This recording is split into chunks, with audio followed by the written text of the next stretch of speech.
किसी का बात नहीं, तेरे ऊपर हमला हो जाए ऐसा किसी में औकात नहीं।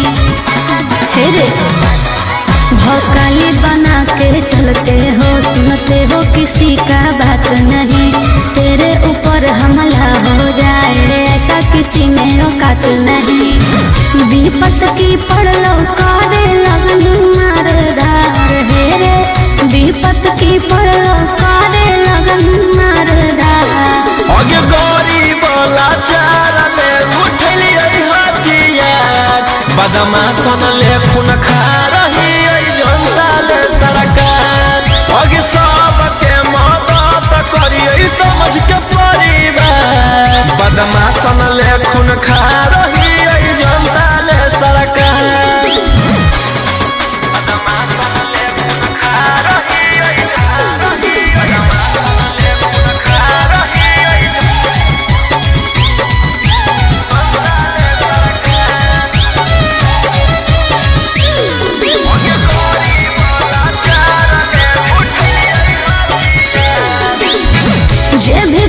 तोरा से ऊंचा आवाज में बात रे, तुरंत उतार दे मौत के घाट रे।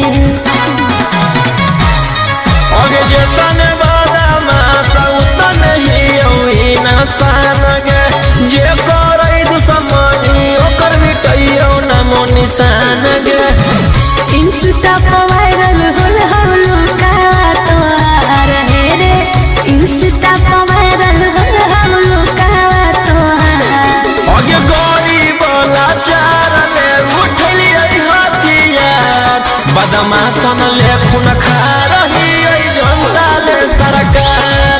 अगे सबके मदद करिए समझ के परिवार, बदमाशन ले खून खा रही जनता ले सरकार।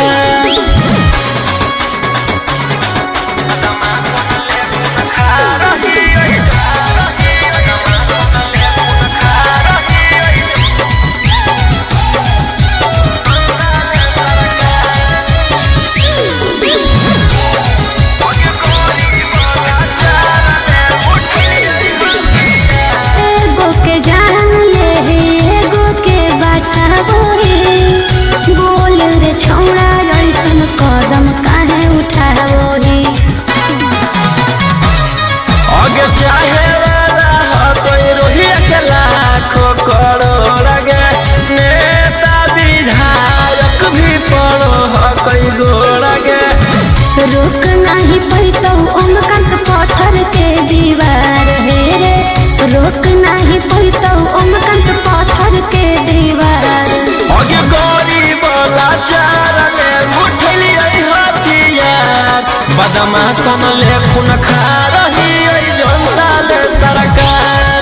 अगे सबके मदद करिए समझ के परिवार, बदमाशन ले खून खा